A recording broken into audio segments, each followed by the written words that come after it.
Ever watched a skyscraper fall in slow motion?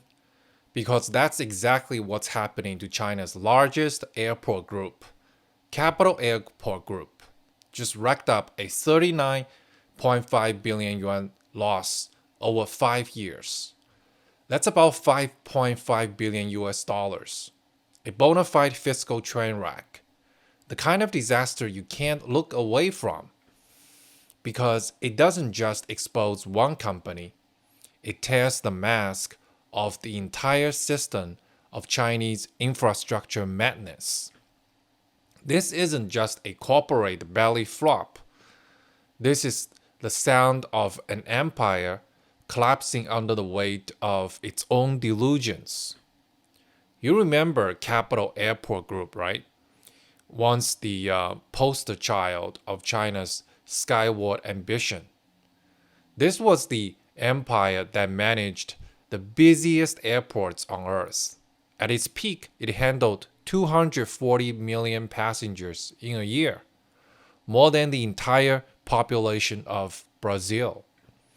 Now, fast forward to 2025, and it's looking like a zombie company flying on autopilot straight into a mountain.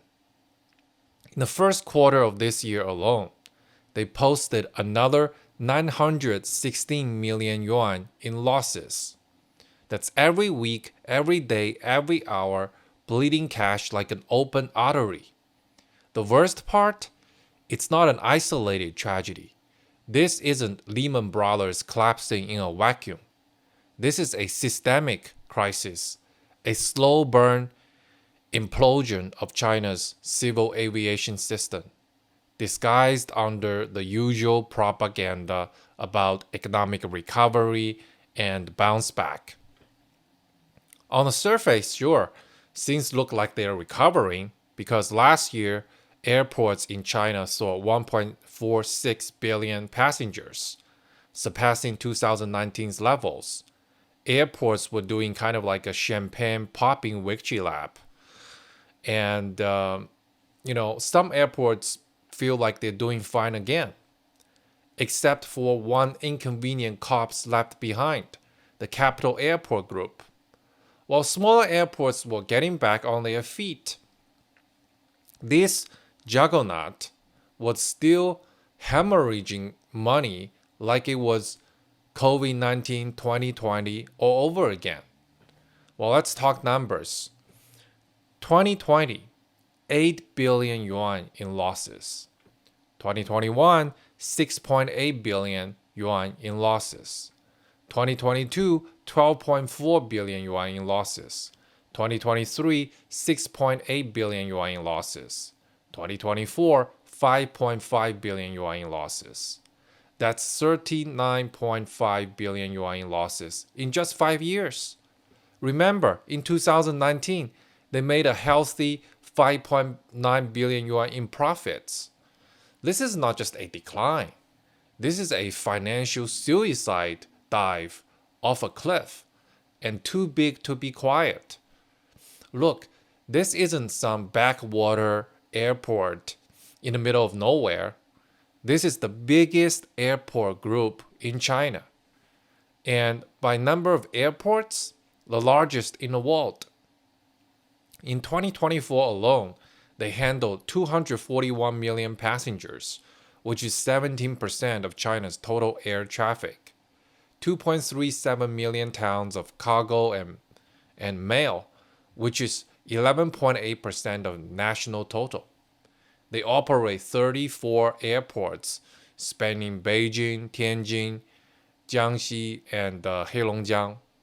They're not just in aviation. They are like a giant conglomerate dabbling in real estate, finance, logistics, accounting, securities, you name it. They were once called the China resources of aviation. Now, they are bloated, over-leveraged, politically chained Titanic with no lifeboats in sight. Let's talk about the elephant-sized debt in the room. Ever heard of Beijing Daxing Airport? That futuristic space station looking terminal. It costs a cool 11 billion US dollars to build. Yes, it's operating now, but the debt it left behind, it's like strapping an anchor to a drowning man. And that's just the beginning. If you factor in the minor airports and other expansions, the total easily crosses 1 trillion yuan. And who paid for all this? Not the central government. No handouts there. Capital Airport Group had to raise the money themselves with bank loans, bonds, and every kind of creative financing they could master. The result? 4 million yuan a day in interest alone. Let that sink in. In 2024, their financial expenses hit 1.47 billion yuan. That means they are burning 4 million yuan per day just in interest payments. And that's before you even calculate depreciation on all those shiny new terminals and runaways. By the end of 2024, the accumulated depreciation amounts to 63.6 billion yuan, and these non-cash losses are quietly killing what little profit remains. It's like trying to swing with bricks in your pockets. Even if passenger numbers surge, the financial structure is a trap. The more they grow, the more they lose. Now, let's look at the debt weight of useless airports. Out of those 34 airports, only 7 are profitable, or at least like not total disasters. The rest, they're mostly just ghost hubs handling under 3 million passengers a year, with almost no viable routes or commercial income. A quick horror show from last year. Jiangxi Airport Group, 339 million yuan in losses. Tianjin Binhai, 490 million yuan in losses. Jilin Airport Group, 167 million yuan in losses. And on the rare years when they do turn a profit, it's all smoke and mirrors, built on government subsidies and political accounting. But since these airports are subsidiaries, all the red ink gets dumped right back on the parent company's books. Capital Airport Group ends up carrying everyone else's losses. This is less a business and more a corporate welfare program for these failing municipalities. Let's pull back the curtain. Capital Airport Group is supposed to be a company, but it is really a bizarre hybrid between political tool, ATM, and garbage bin. It was formed in 2002 as the first cross-provincial airport group, directly overseen by the Civil Aviation Administration of China. Over the years, countless local governments handed over their airports, hoping for that, sweet central government support. But when these airports started getting rich and powerful again, local governments just snatched them right back.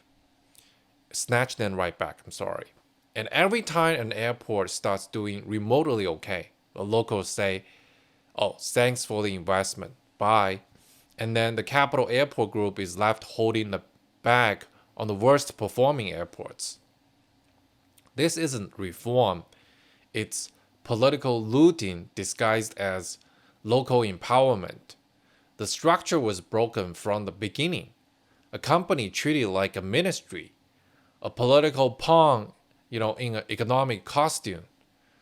Capital Airport Group is a cautionary tale of what happens when you let infrastructure fantasies run wild with no accountability. Even in 2025, with COVID in the rear view and travel rolling back, they're still losing nearly 1 billion yuan in a single quarter. This is what happens when airport construction becomes a political performance instead of an investment decision. You build to impress, not to operate. You borrow billions to slap your name on a steel and glass monstrosity and pray someone shows up. But guess what? No routes, no passengers, no cargo. It's like building a nightclub in a desert and just wondering why no one is dancing there. And yet this keeps happening. Why? Because for local officials, building an airport is like planting a flag. We're modern now. Never mind that, whether it's economically viable. According to China's own Civil Aviation Yearbook, by the end of 2024, 260 general aviation airports exist nationwide. 60 more are under construction or planned. Over half handle less than 3 million passengers annually. That's not a transportation network. That is a network of bottomless money pits. These airports cannot survive without massive subsidies. And those subsidies, they borrow money too, wrapped in more local government debt. It's like trying to fill a hole by digging another one. The Capital Airport Group's job now isn't to make money. It is to do whatever Beijing and local provinces demand. Their performance isn't judged by economic profits anymore. It's about how obedient they are, how much faith they give to their overlords, how well they uphold the image of a strong China. They are a business on paper, but a political donkey in practice, carrying these burdens that aren't theirs. Local officials push their failures onto capital. But as soon as something succeeds, it's sayonara, back to local management so they can claim credit.